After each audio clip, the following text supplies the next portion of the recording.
Здравствуйте, bienvenidos a Minuto Ruso, soy Shane Silveira y estamos en un nuevo vídeo. Hoy vamos a hacer un preguntas y respuestas, lo pedí ayer por la mañana, eso de las 4 más o menos, bueno, por la tarde más bien, que mandaseis vuestras preguntas. Habéis mandado un mogollón de preguntas tanto por Twitter como por Instagram. Recordad seguirnos también por Instagram en @minutoruso.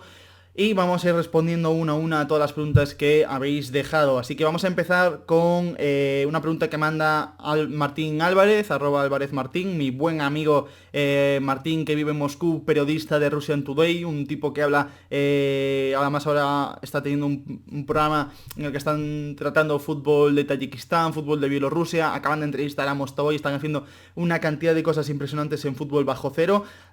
Os dejaré en la cajita su nickname en Twitter para que lo sigáis, porque es un pedazo de periodista y hacen contenido sumamente interesante. Si me pregunta Martín, ¿qué fue lo que te motivó para empezar a seguir el fútbol ruso?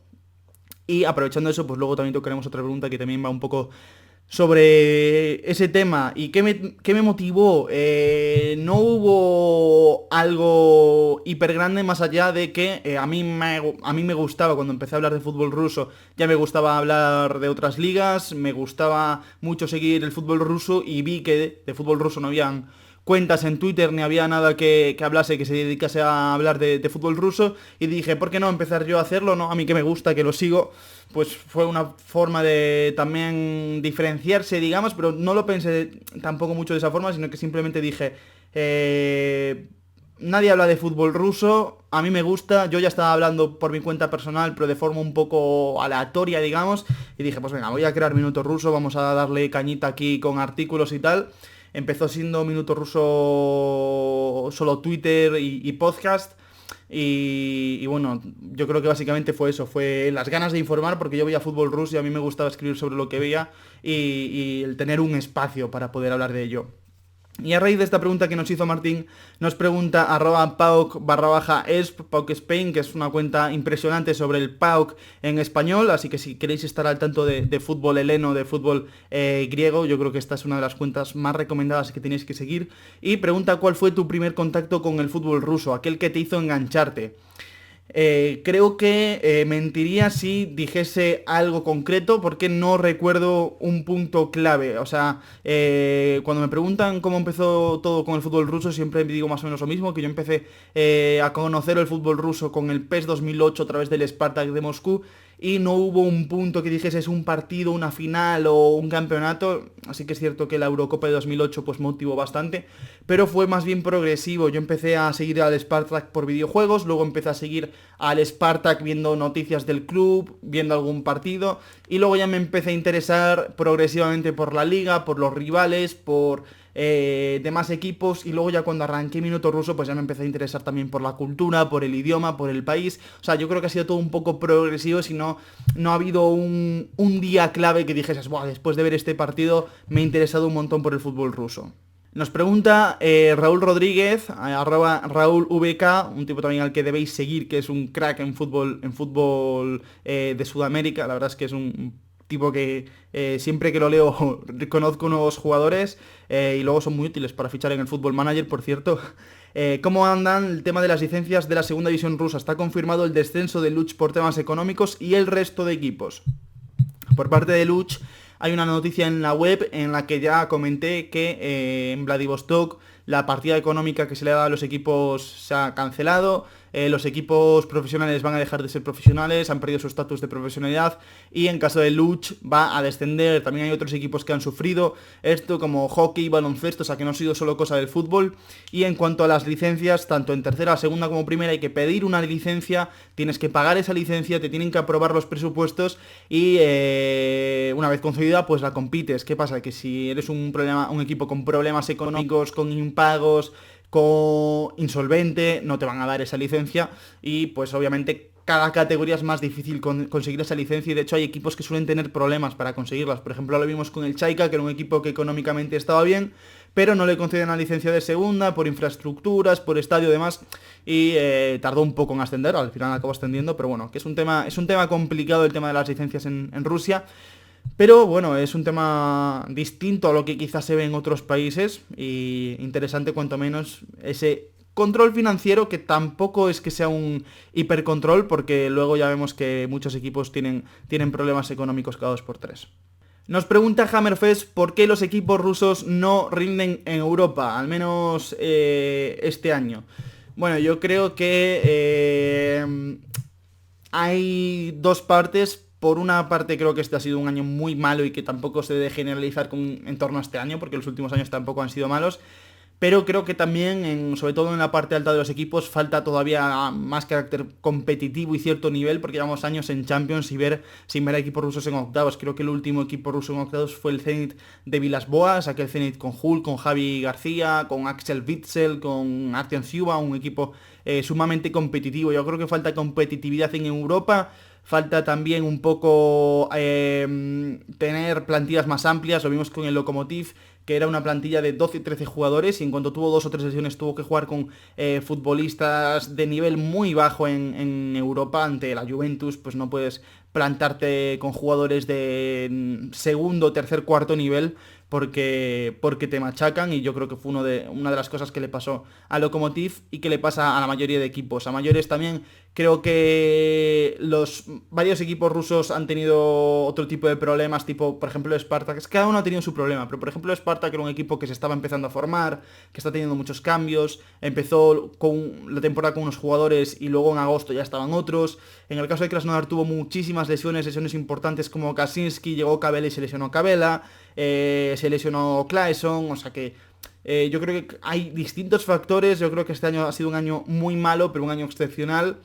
Y en cuanto a qué le falta competir, también pues obviamente le falta jugadores de más nivel, porque pues el nivel de los futbolistas rusos comparado al del nivel europeo es algo más bajo. Pregunta Alex, ¿qué crees que debería hacer el fútbol ruso para que la liga rusa llegue a estar algún día al nivel de las ligas tops europeas? Bueno, esta es una pregunta complicada, porque creo que es imposible, al menos a corto o medio plazo, que la liga rusa se considere o puede llegar al estatus de nivel top.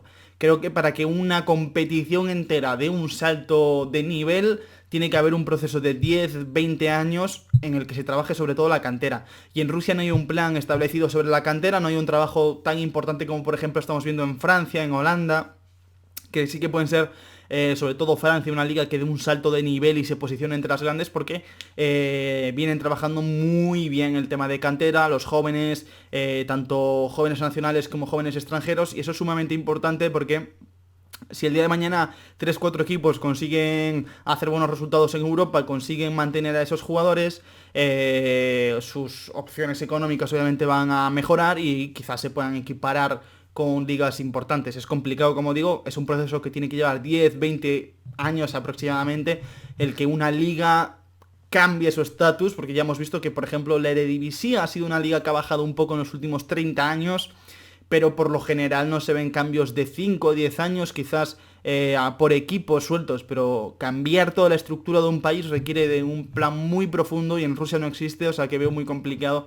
que de aquí a 10-20 años la liga rusa mejore su nivel. O sea, yo creo que todavía tienen mucho que trabajar, y lo que digo, que para que mejore la liga hay que trabajar el fútbol base, hay que trabajar el fútbol de cantera, hay que trabajar el fútbol semiprofesional, el amateur y la segunda división, que es profesional, pero así asado. O sea, tiene que ser una reestructuración desde la cantera, desde la base hasta lo más alto.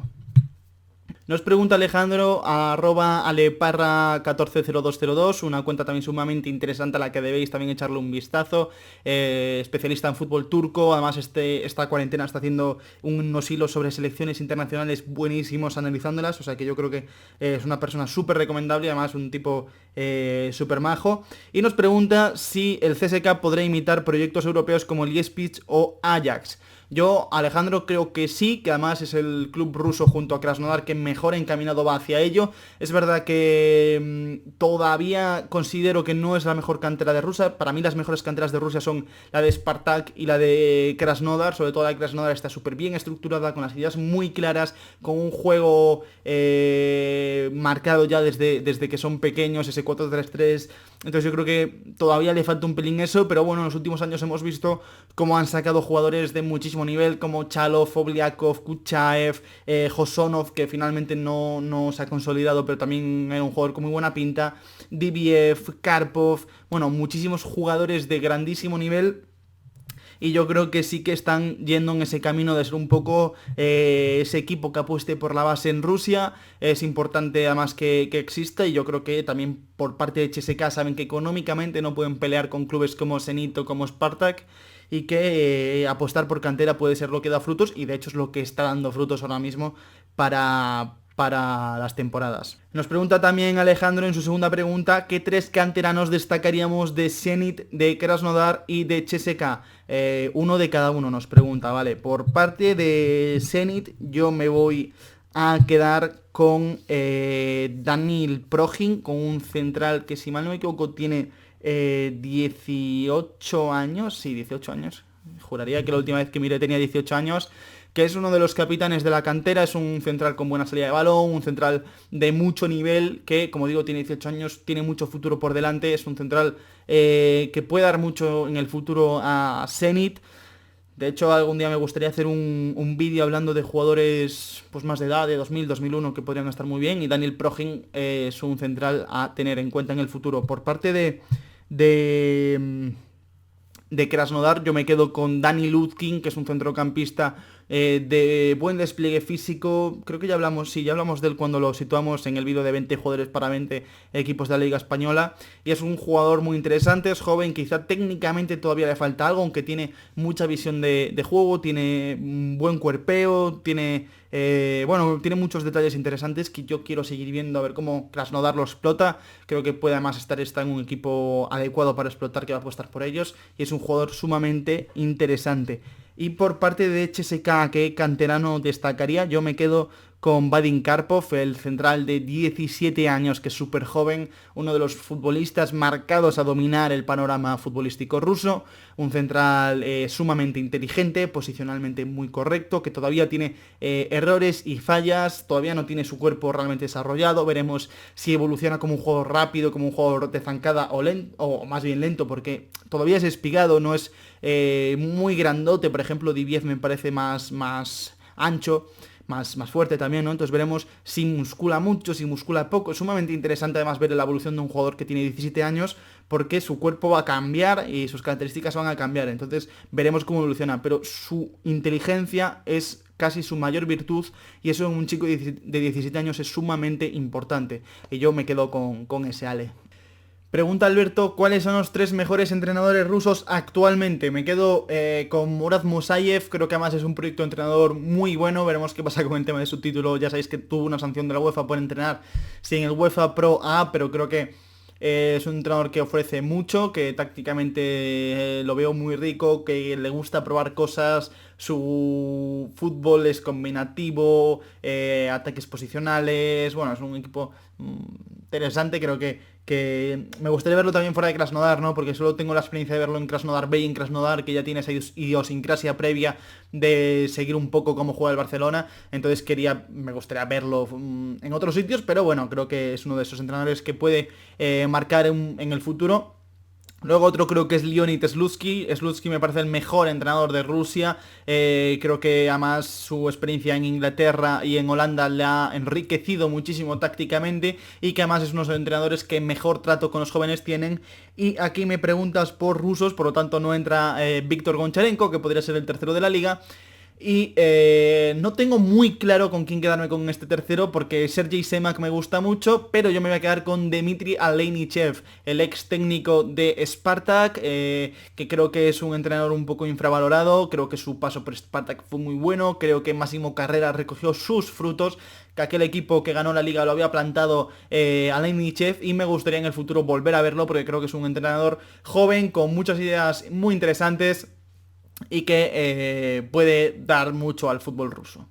Y hasta aquí el primer vídeo de preguntas y respuestas, con todas las que habéis mandado, que son muchísimas. Voy a hacer 2 vídeos, este va a ser el primero, ya que me he puesto a editar, o sea, esto es ya grabando después de la postproducción, y he visto que solo con la mitad más o menos, o incluso menos, me da para un vídeo de 15-16 minutos, que yo creo que es suficiente para un vídeo, entonces vamos a dejar los otros 15-20 minutos que me quedan de preguntas que me habéis mandado para un segundo vídeo que subiré la próxima semana. Muchas gracias, como veo que os ha gustado mucho esto de preguntas y respuestas, si también apoyáis mucho el vídeo haremos más de este estilo, o preguntas y respuestas también a través de Instagram. Así que nada, dejar vuestro like, dejar vuestro comentario si os gusta este formato y si queréis ver más en el canal, y nos vemos en el próximo vídeo. Das Vidani, amigos.